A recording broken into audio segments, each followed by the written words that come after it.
Assalamualaikum warahmatullahi wabarakatuh. Saya Titi Aulia Saraya akan menjelaskan mengenai perkembangan Intel dari generasi ke generasi. Banyak orang berpikir bahwa Core i3, i5, dan i7 adalah generasi dari prosesor Intel. Padahal itu bukanlah generasi, tetapi hanya sebutan untuk model atau merek yang dikeluarkan. Supaya tidak bingung, berikut saya tuliskan terlebih dahulu daftar semua model prosesor utama yang telah dirilis Intel.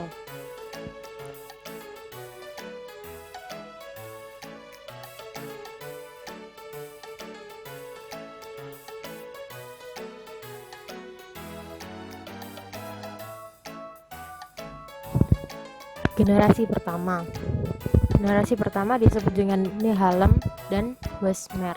Nehalem adalah nama kode untuk arsitektur prosesor Intel yang dirilis pada November 2008. Nehalem digunakan pada generasi pertama prosesor Intel Core i7 dan i5 dengan Core i3 berdasarkan desain Bessemer dan Sandy Bridge berikutnya. Nehalem adalah penerus arsitektur microcore lama prosesor Intel Core 2. Nehalem diganti dengan arsitektur micro Sandy Bridge, dirilis dengan Januari 2011. Telah dilaporkan bahwa Nehalem memiliki fokus pada kinerja sehingga meningkatkan ukuran inti dibandingkan dengan Penryn. Nehalem memiliki kecepatan 10-25%, kinerja single thread lebih baik atau 20-100% kinerja multi-thread lebih baik pada tingkat daya yang sama, 30% konsumsi daya lebih rendah untuk kinerja yang sama. Rata-rata Nehalem memberikan peningkatan kinerja per inti 15-20% per jam. Nehalem menggunakan teknologi fabrikasi 45 nanometer dan memperkenalkan kembali teknologi hyperthreading yang sebelumnya telah ditinggalkan, terutama pada model prosesor Core i3 pertama. Prosesor generasi pertama Intel ini memiliki CCL1 64 KB, CCL2 256 KB per core dan CCL3 4 MB hingga 12 MB yang digunakan bersama dengan semua core prosesor. Nehalem juga mendukung soket LGA 1156 dan 2 channel DDR3 RAM. Generasi kedua dirilis pada tahun 2019 berdasarkan arsitektur pada Januari 2019 di bawah merek Core. Teknologi yang digunakan yaitu fabrikasi 32 nanometer untuk menggantikan arsitektur Nehalem. Teknologi fabrikasi 32 nanometer yang digunakan oleh Sandy Bridge. Kelebihannya mempunyai turbarus yang sebelumnya tidak ada pada generasi pendahulunya, yaitu ada pada VGA prosesor ini. Kinerja. Peningkatan kinerja rata-rata menurut 9 BT Labs dan semi-akurat serta banyak situs pembandingan lainnya pada jam ke jam 11,3% dibandingkan generasi Nehalem yang mencukup prosesor Bloomfield, Clarkdale, dan Linefile. RAM prosesor generasi kedua Intel ini menggunakan soket 1155 LGA dan 2 channel DDR3 1066 RAM. Komponen kecil Sandy Bridge menggunakan CCL1 64 KB dan 256 KB per core yang sama untuk CCL2, tetapi ada perbedaan pada CCL3. Biasanya CCL3 prosesor Sandy Bridge adalah 1 MB hingga 8 MB. Generasi ketiga disebut dengan Ivy Bridge. Ivy Bridge diperkenalkan pada tahun 2012. Generasi prosesor ketiga Intel ini menggunakan fabrikasi 22 nanometer yang membuat Ivy Bridge lebih efisien dan juga lebih cepat dibandingkan generasi sebelumnya. Meskipun lebih efisien dan cepat, akan tetapi ada satu kekurangan pada Ivy Bridge, yaitu prosesor ini lebih banyak mengeluarkan panas dibanding prosesor Sandy Bridge. Prosesor Ivy Bridge kompatibel dengan platform Sandy Bridge. Transistor 3 gerbang NM konsumsi daya 50% lebih rendah, tingkat kinerja yang sama dengan transistor pelaran 2D. Tapi untuk kecepatan Haswell lebih unggul ketimbang Ivy Bridge. Selain itu, Haswell juga membawa banyak fitur yang sangat menarik seperti support untuk soket baru LGA 1150, BGA 1364 dan LGA 2011. Teknologi DDR4, desain CC baru dan lain-lain. Manfaat utama Haswell adalah dapat digunakan pada perangkat ultra portable karena prosesor ini mengkonsumsi daya rendah. Generasi keempat dirilis pada tahun 2013 pada tanggal 4 Juni. Generasi keempat disebut dengan Haswell dan Haswell Refresh.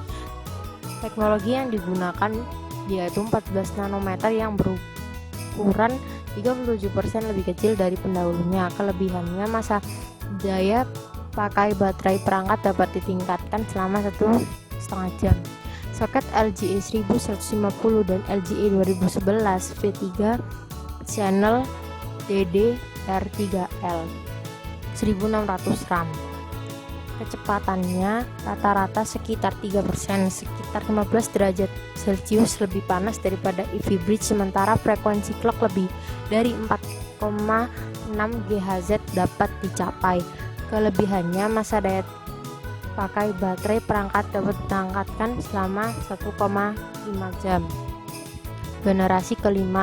Generasi kelima disebut dengan Broadwell. Broadwell dirilis pada tahun 2015. Prosesor ini menggunakan teknologi fabrikasi 14 nanometer yang bukunan 37% lebih kecil daripada pendahulunya. Chip Broadwell juga memiliki fitur yang lebih cepat dan peningkatan pada kinerja gas. Generasi prosesor kelima Intel ini menggunakan soket LGA 1150 dan LGA 2011 V3 2 channel 1600 RAM. Beberapa prosesor berbasis mikroarsitektur Broadwell dipasarkan dengan prosesor Core generasi kelima. Namun, moniker ini tidak digunakan untuk pemasaran chip Celeron, Pentium, atau Xeon yang berbasis Broadwell. Arsitektur mikro ini juga diperkenalkan branding prosesor Core M. Generasi ke-6 disebut dengan Skylake. Intel memperkenalkan prosesor generasi ke-6 diberi nama Skylake pada Agustus 2015. Skylake didesain ulang dengan teknologi 14 nanometer yang sama yang diperkenalkan di Broadwell yang merupakan arsitektur generasi kelima. Kecepatan prosesor generasi Skylake bisa mencapai 50% lebih tinggi dari generasi sebelumnya dan tetap hemat daya. Skylake juga hemat dalam mengkonsumsi daya baterai. Tak hanya itu saja, Skylake juga support digunakan untuk menonton streaming video hingga kualitas 4K UHD. Generasi ketujuh bernama Kaby Lake yang diperkenalkan pada tahun 2016.